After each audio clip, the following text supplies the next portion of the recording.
என்ன ஒரு வருத்தம் இருக்குது. இவ்வளவு பேசிய மகன்களுக்கு, இவ்வளவு போராடிய பிள்ளைகளுக்கு, இவ்வளவு உண்மை நேர்மையுமா, இவ்வளவு மாற்று அரசியலை, தூய அரசியலை எடுத்து வைக்கிற பிள்ளைகளுக்கு நீங்கள் 10 லட்சத்தை வாக்கை போட்டு விழுக்காடு கொடுத்துருக்கூடாதா அப்படின்னு ஒரு வருத்தம் இருக்குது. அவ்வளோதான். நான் வந்து உள்ளே போகணுன்னா அதில் எனக்கு உளவே உளமாற எனக்கு அதில் ஒன்றும் விருப்பம் இல்லை. அதில் ஒரு ஆள் போய் நம்ம ஒன்றும் செய்யப்படுறல, நாட்டை வெல்லாமல் 2-3 சீட்டை வந்து நம்ம ஒன்றும் செய்யப்படுறதில்லை. ஆனாலும் போயிருக்கலாம். மக்களின் குரலாக, ஒட்டுமொத்த தமிழ் சமூகத்தின் குரலாக நாம் உள்ளே பேசியிருந்திருக்கலாம். அது வாய்ப்பு வரல. அது நம்முடைய தோல்வி இல்லை, அது மக்களின் தோல்வி தான். அதுக்கு ஒன்றும் நீங்கள் கவலைப்பட வேண்டியதில்லை. ஆனால் என் பிள்ளைகளுடைய உழைப்பு அசாத்தியமானது.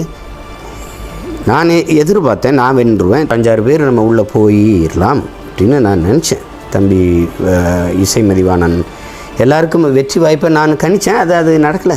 அதனால ஒன்றும் இல்லை. நம்ம போய் இன்றைக்கி இல்லைன்னா நாளைக்கு போகிறோம், அவ்வளோதான்.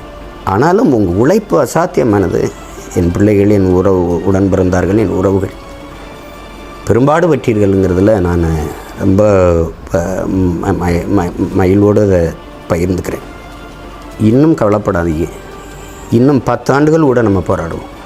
ஆனால் உறுதியாக வெல்லுவோம். அதில் எந்த மாற்றம் உங்களுக்கு வேண்டியதில்லை. எந்த காலத்திலையும் தமிழ் மீதும், என் தாயின் மீதும், என் தலைவன் பிரபாகரன் மீதும் ஆணையிட்டு சொல்கிறேன், தடம் பெறல மாட்டோம். தன்னலத்திற்காக சமரசங்களை செய்ய மாட்டோம்.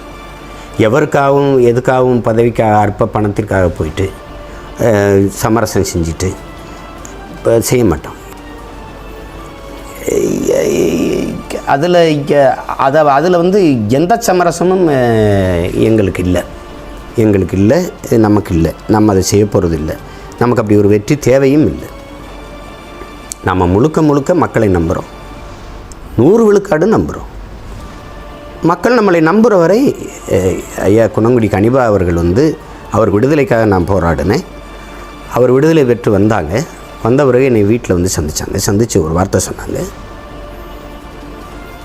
மக்களை நம்பி நில்லுங்க, மக்கள் நம்பும்படி நில்லுங்க.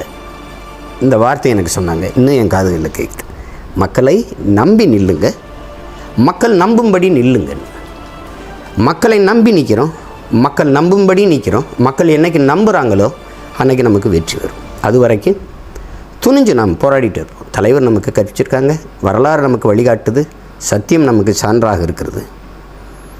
தொடர்ச்சியாக நாம் போராடுவோம். அதில் என் உயிருக்கினியவர்கள், என் உடன் பிறந்தார்கள். கடலை தாண்டிட்டோம், கரை தான் இருக்குது. புரட்சியாளர் அண்ணல் அம்பேத்கர் சொல்கிறார் பாருங்க, நீ எந்த நோக்கத்தை கொண்டிருக்கிறியோ அதில் அசைக்க முடியாத நம்பிக்கை கொண்டு இருடாங்கிறார். நீ யாருக்கோ ஒருத்தருக்கு உழைக்கிறேங்கிற நம்பிக்கையை முதல்ல அந்த எண்ணத்தை கைவிடு. நீ பிறந்த பெருமை மிக்க இனத்திற்காக போராடுகிறாய், பாடுபடுகிறாய்ங்கிற அந்த எண்ணத்தை கொண்டுருங்கிறாங்க. அதில் நம்ம உறுதியாக நிற்கிறோம்.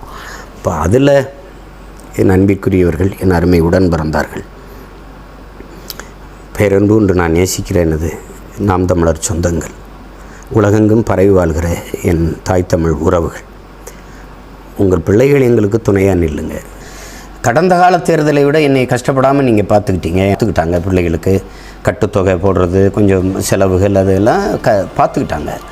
அப்புறம் பெரும்பாலான இன உணர்வு உள்ள பெருந்தகைகள் நம்மளை கஷ்டப்பட விடலை. இப்போ முந்தைய தேர்தலில் நம்ம சிரமப்பட்டோம். இது வந்து நம்ம உள்ளாட்சி தேர்தல் இருக்குது, அதில் நம்ம உறுதியாக போட்டிடுவோம். அதுக்கு அநியாயமாகவும் அதுக்கு தயாராகிடுவோம். 5 ஆண்டு காலம் இருக்குது. இந்த 5 ஆண்டு காலமும் நம்ம விளையாட்டு தான். நாம் 3வது பெரிய கட்சின்னு நம்ம சொல்லிக்கல, தேர்தல் ஆணையம் தான் சொல்லுது நம்ம 3வது பெரிய கட்சி ஆகிட்டோன்ட்டு. சில பேர் அவங்க எப்படி பெரிய கட்சி இதுதான், அப்படி இல்லை. உண்மையிலே நம்ம பெரிய கட்சியாக வளர்ந்துக்கிட்டு இருக்கோம். கோட்பாட்டளவில், கொள்கை அளவில் சமரசம் இல்லாமல் உறுதியாக நிற்கிறவன் எவனோ அவனே பெரியவன். நாம் உண்மையிலே ஆக பெரியவர்கள். அந்த நம்பிக்கையோடு என் பிள்ளைகள் இருங்க, களத்தில் இருங்க. நீங்கள் நடந்து போகும்போது விழுகிற நிழலாக உங்கள் அண்ணன் பின்னாடி வருவேன் அப்படிங்கிறத நீங்கள் புரிஞ்சுக்கொள்ளணும். என்றைக்குமே இந்த இனத்திற்கும், இந்த மக்களுக்கும், இந்த நாட்டுக்கும் நீங்கள் உண்மையாக இருங்க. நான் உங்களுக்கு உயிராக இருப்பேன். இது என் தலைவன் மேலே ஆணை. நீங்கள் இருங்க. நம்ம உறுதியாக வெல்லுவோம். தொடர்ச்சியாக நம்ம போராடி வென்று முடிப்போம். உலகெங்கும் பரவி வாழ்கிற என் தாய் தமிழ் உறவுகள், எங்களை ஆதரித்தவர்கள், ஆதரிக்காதவர்கள், எதிர்த்தவர்கள், விமர்சிக்கிறவர்கள், விமர்சித்து கொண்டிருப்பவர்கள் அனைவருக்கும் என்னுடைய வாழ்த்துக்களும் நன்றியும்.